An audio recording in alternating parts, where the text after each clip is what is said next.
A fragile treaty hung by a thread, sealed with an arranged marriage the Lycan king despised. But as Kaelin's claws pulled back the heavy silk veil, the gasps of 1,000 nobles filled the grand cathedral. The woman trembling before him wasn't his bride, she was his greatest betrayal.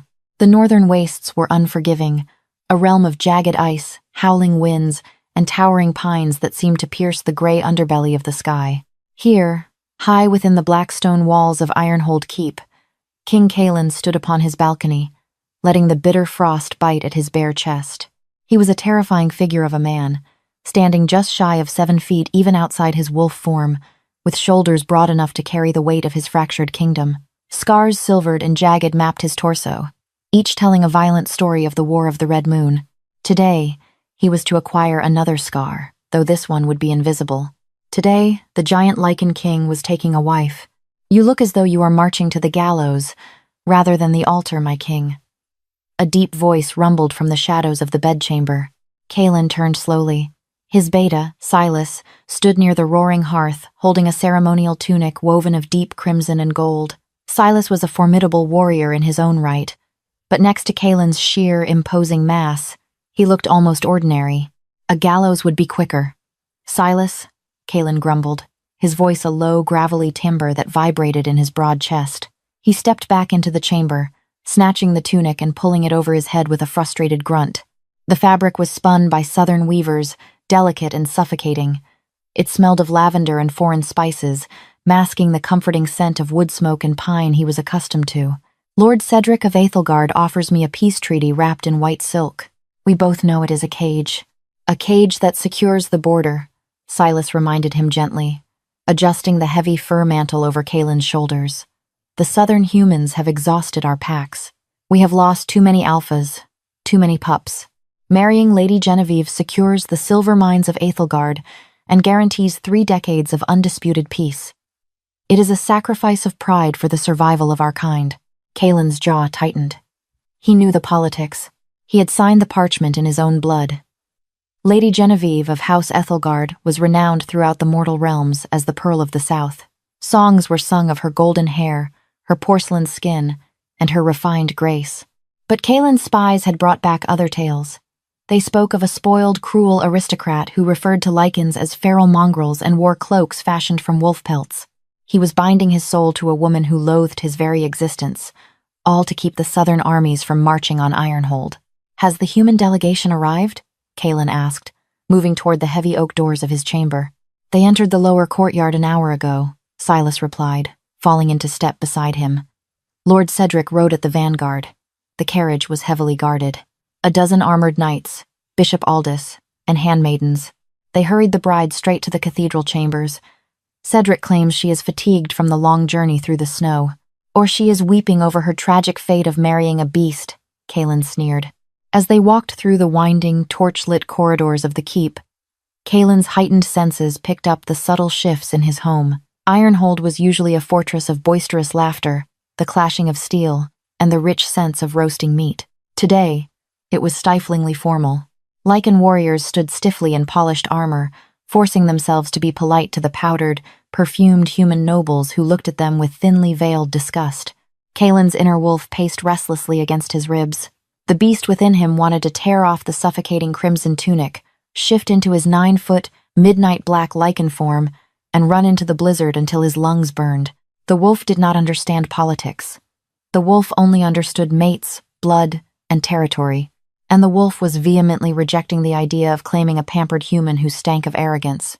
"Keep the perimeter guards doubled," Kaelin ordered, as they reached the massive iron-wrought doors of the Cathedral of the First Moon. "Lord Cedric is a snake. I do not trust him, and I do not trust this sudden surrender. If a single human draws a blade, slaughter them all." Silas bowed his head. "As you command, my king." Kaelin took a deep breath, filling his lungs with the cold drafts of the ancient stone hallway. He locked his jaw, buried his feral instincts deep within his mind, and pushed open the doors to his doom. The Cathedral of the First Moon was a breathtaking cavern of ancient architecture. Half of its domed ceiling had been shattered during a siege a century ago and was brilliantly patched with sweeping panels of enchanted glass that filtered the winter moonlight into ethereal streams of silver and blue. Hundreds of guests filled the pews. On the left sat the Lycan nobility, imposing figures draped in furs and heavy leathers, their eyes glowing faintly in the dim light.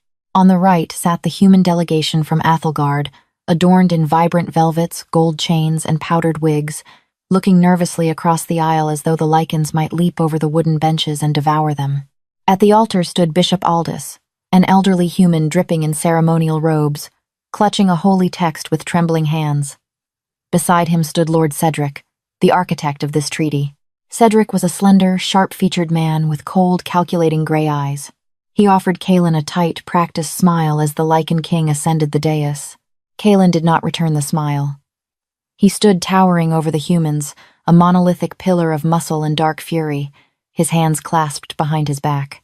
Then, the heavy organ notes sounded, echoing off the stone walls. The massive wooden doors at the back of the cathedral swung open, and the congregation fell dead silent. The bride had arrived. She was escorted by 2 heavily armored paladins. Her gown was a masterpiece of southern wealth, layers of shimmering white silk, embroidered with pearls and silver thread that caught the moonlight. A heavy, opaque veil of thick ivory lace covered her head and face completely, cascading down over her shoulders. As she began her slow walk down the long aisle, Kaelin narrowed his eyes. His wolf, previously dormant and sulking, suddenly sat up in his mind, ears swiveling. Something was wrong. Kaelin's nostrils flared, drawing in the scents of the room. He smelled the melting wax of 1,000 candles, the damp wool of the human guests, the metallic tang of polished armor, and then he caught the scent of his bride. It was not the scent of the Pearl of the South. There was no imported lavender, no sweet vanilla, no expensive rose oils. Instead, the scent hit Kaelin's senses like a physical blow. It was the scent of petrichor, of rain striking ancient stones. It was the smell of bruised pine needles. And beneath that, something darker, sharper. The coppery scent of fresh blood, mingled with the unmistakable, sour stench of absolute terror. Kaelin's golden eyes tracked her every step. Her walk was not the graceful, practiced glide of a royal princess. It was stiff, awkward. She was limping slightly, dragging her left foot just a fraction of an inch, masked well by the heavy skirts, but Kaelin's predatory gaze missed nothing. She was trembling so violently that the pearls on her bodice clinked softly against one another. Why is she so terrified? Kaelin wondered. I am a giant to her, yes, but Cedric assured me she had accepted her duty. As she finally reached the altar, the paladin stepped back.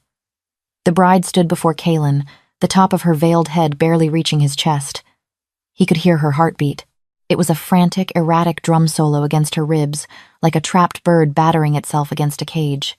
Lord Cedric stepped forward, his voice echoing loudly for the crowd. King Kaelin of Ironhold, I present to you the blood of my house, the seal of our peace.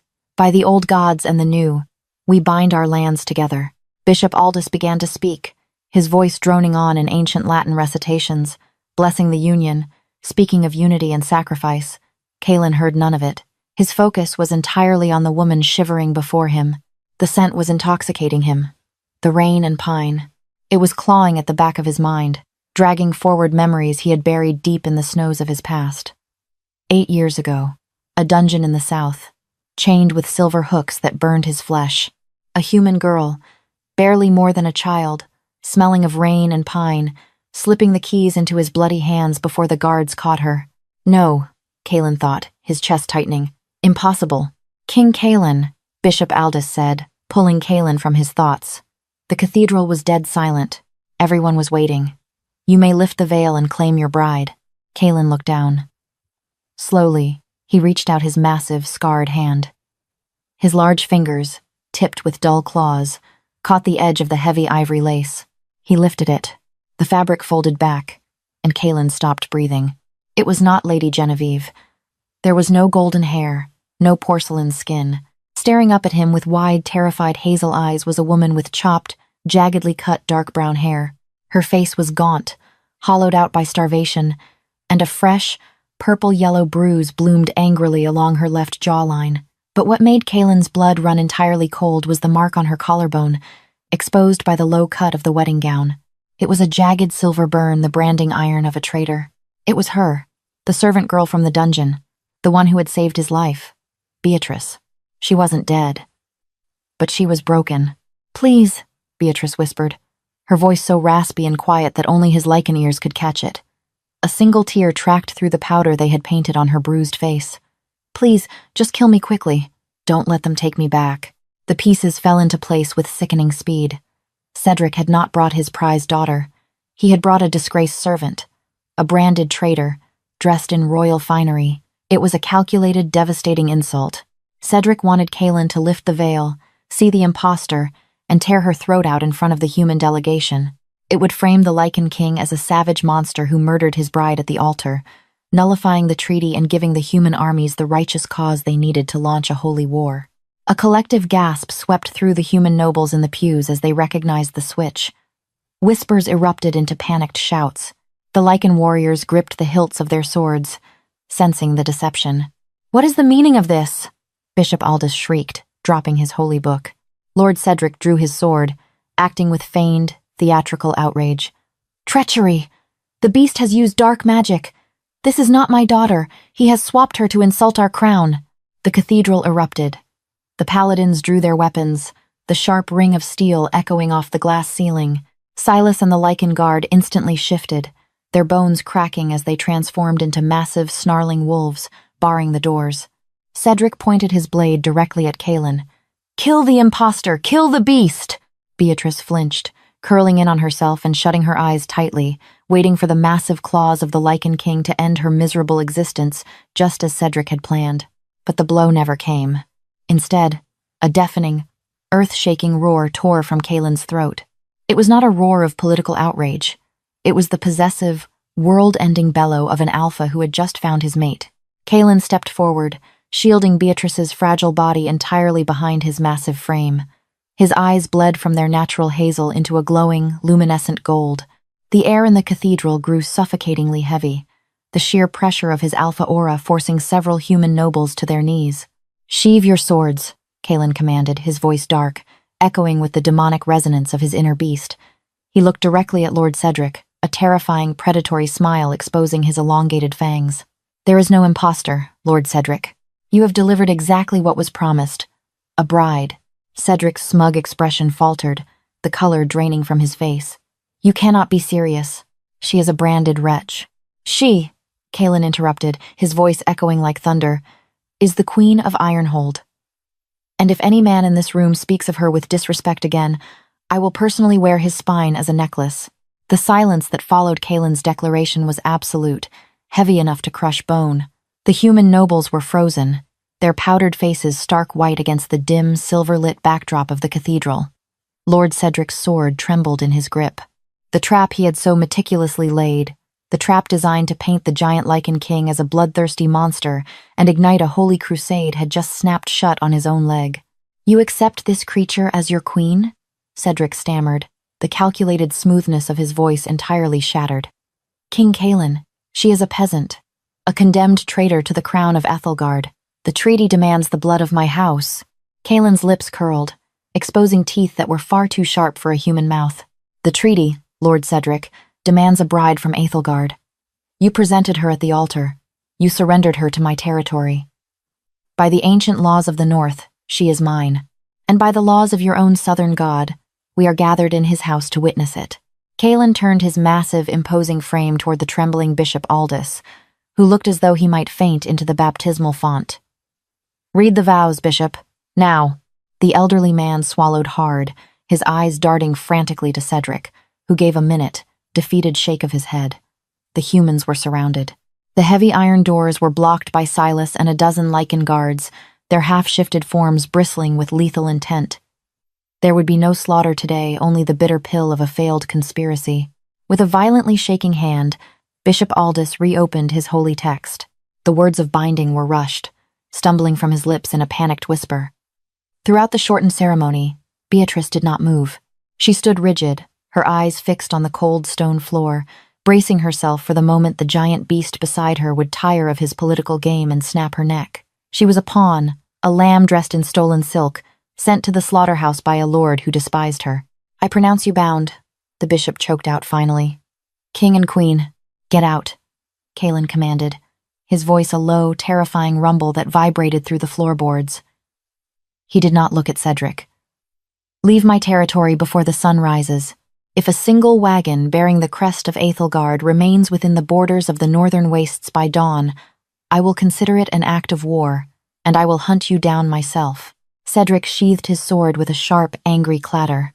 He cast one last venomous look at Beatrice, a look promising unimaginable torture if she ever fell into his hands again before turning on his heel. The human delegation fled the cathedral like rats escaping a burning ship, their velvet cloaks dragging through the dust in their haste to reach the safety of the courtyard. Once the heavy cathedral doors slammed shut behind the retreating humans, the suffocating tension in the room broke. Silas stepped forward, his wolf features receding back into his ruggedly handsome human form.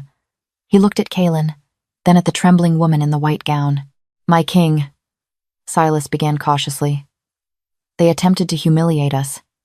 They sent a broken servant to mock the crown of Ironhold." "Why did you accept her?"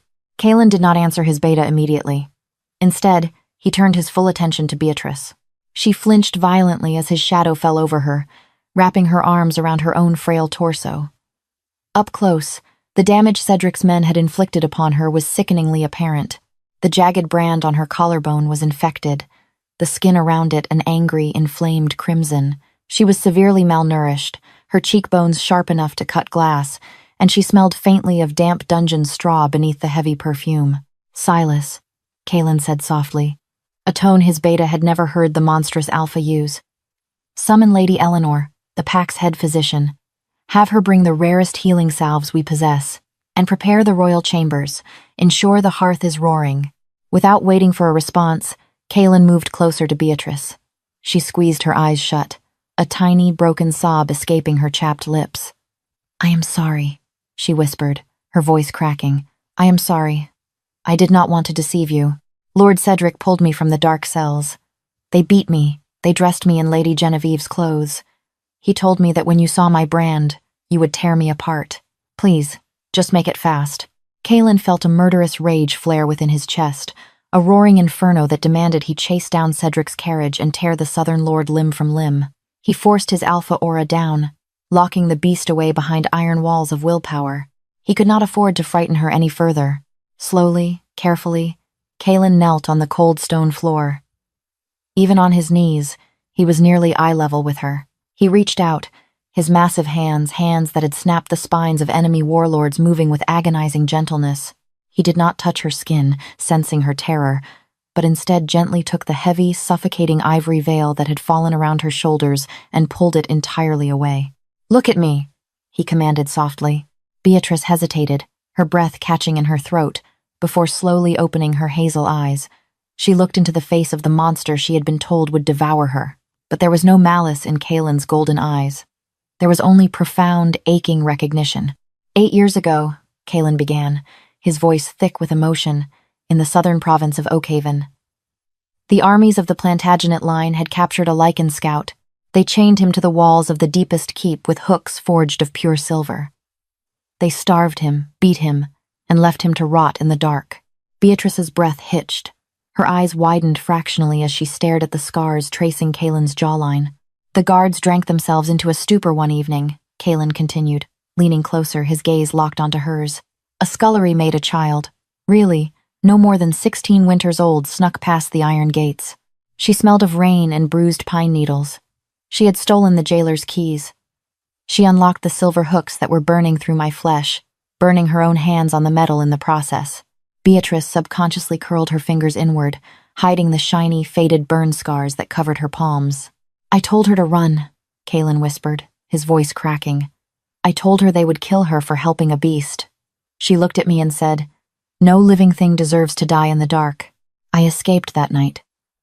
But when I returned a month later with my pack to tear Oakhaven apart and find her, the keep was empty. I searched the southern realms for years. I thought you were dead." Tears spilled over Beatrice's bruised cheeks, washing away the cheap powder Cedric's handmaidens had applied. "You were the wolf in the dark?" "I am," Kaelin said, slowly reaching out to gently trace the unbruised side of her face with the back of his knuckles. "You saved my life, Beatrice. The brand you wear on your collarbone, you received it because of me, didn't you?" She nodded numbly. "They caught me returning the keys. Lord Cedric's men bought me from the Oakhaven guards. They branded me a traitor to humanity. I have been a slave in his dungeons ever since. Kaelin stood up, his massive frame radiating a protective heat. Never again. You are not a slave, Beatrice. You are the queen of the northern wastes. And no human will ever lay a hand on you again. Without another word, Kaelin scooped her into his arms. She weighed practically nothing, a fragile bird of hollow bones and silk. For the first time in 8 years, Beatrice did not fight. She rested her head against the broad, scarred expanse of the giant Lycan King's chest, closed her eyes, and listened to the steady, thundering heartbeat of the beast she had saved in the dark. Winter passed in a blur of healing within the ancient stone walls of Ironhold. Under Lady Eleanor's meticulous care and Kaelin's fiercely protective watch, Beatrice transformed. The hollow, starved girl from the dungeon faded, replaced by a woman of quiet, commanding grace. Her dark hair grew thick, the haunting bruises vanished, and her sharp intellect quickly earned the Lycan Pack's reverence. She organized the keep's winter rations with agricultural mastery gleaned from southern estates, proving that true strength required neither fangs nor claws. But the peace of Ironhold was merely the calm before a devastating storm. On the eve of the spring equinox, Kaelin and Beatrice were studying border maps when Silas burst into the war room. His armor was dented, his breathing ragged, his arms slick with fresh blood. "Treason, my king," Silas gasped. "The southern border is breached, but it is not just the human armies." Kaelin's golden eyes flashed dangerously as he instinctively shielded Beatrice. "Who?" "Alpha Conrad of the Bloodfang Pack," Silas spat, naming Kaelin's most bitter northern rival. "He commands a legion of human heavy cavalry.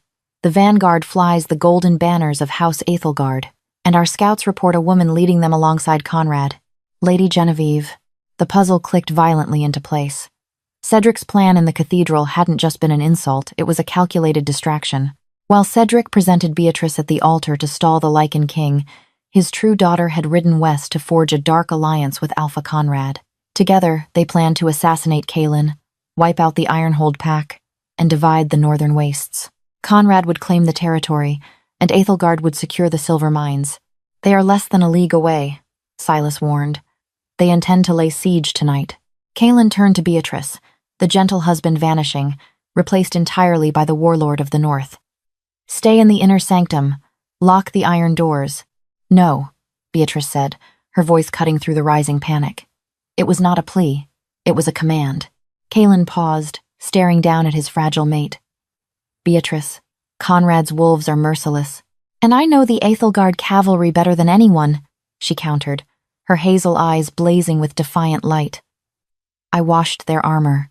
I listened to their commanders boast while I scrubbed their cobblestones. The southern cavalry relies on the wedge formation. They are heavily armored but incredibly slow on rough terrain. If you meet them on the open snowfields, they will crush your infantry." Silas looked at the human queen with newfound awe. "What do you suggest?" Beatrice pointed to a narrow pass on the map, a treacherous ravine known as the Howling Needle, 1/2 a mile from the gates. "Draw them into the needle. Send a small force to bait the cavalry. Once they are wedged into the ravine, their numbers and heavy armor will become a death trap. They won't be able to turn their war horses. Your Lycans can attack from the cliffs above." Kaelin visualized the terrain, a slow, terrifying smile spreading across his scarred face. "It is a perfect choke point. Silas, rally the vanguard." He turned back to Beatrice, cupping her face in his calloused hands. "You are the greatest weapon I possess," he murmured. "Stay safe. I will bring you Cedric's head." The Battle of the Howling Needle was etched into northern history in blood and silver. As Beatrice predicted, Lady Genevieve and her arrogant cavalry charged blindly after Kaelin's bait, riding deep into the narrow, snowy ravine. When the trap sprang, it was absolute devastation. Giant Lycans poured down from the cliffs like an avalanche of shadow and teeth. The Aethelgard cavalry, trapped in the stone corridor, could not pivot.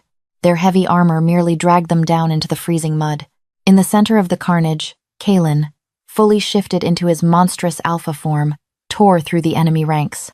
He sought only one target. Through the chaos, he spotted Alpha Conrad attempting to rally his rebel forces, with Lady Genevieve shrieking in terror beside him. Kaelin launched himself off a jagged boulder, crashing directly into his rival. The two alphas rolled through the bloody snow in a brutal contest of primal strength. With a sickening crunch of bone, Kaelin's massive jaws locked around Conrad's throat, ending the rebellion in a spray of crimson. Seeing her monstrous ally fall, Lady Genevieve tried to flee, but Silas and the Ironhold warriors instantly surrounded her stallion. The trap had failed. Dawn broke over the northern wastes. Beatrice stood on the balcony, wrapped in heavy furs, watching the victorious Lycan army march back through the iron gates. Kaelin led them, covered in gore, his superficial wounds already knitting closed. Behind him, chained and stripped of her royal finery, walked a weeping Lady Genevieve, followed by a pale, doomed Lord Cedric. Kaelin bypassed the cheering courtyard, marching straight up the winding stone stairs to the royal chambers. When he pushed open the heavy oak doors, Beatrice was waiting. He stopped, suddenly hyper-aware of the blood coating him. "We won," he rasped, exhausted. "Cedric faces the block by noon. His daughter will rot in the very cells she cast you into." Beatrice crossed the room silently and threw her arms around Kaelin's massive neck, burying her face in his chest. Kaelin wrapped his arms around her fragile waist, pulling her flush against him. In the arms of the beast, the scarred servant girl finally found her home. Destiny weaves a cruel but precise tapestry. The lords of the South thought to conquer the giant Lycan king by offering him a broken, scarred pawn in a game of treachery and deceit. They never realized that by throwing Beatrice to the wolf, they were not feeding a monster, they were reuniting a king with his savior, forging an unbreakable queen who would inevitably orchestrate their total and absolute ruin.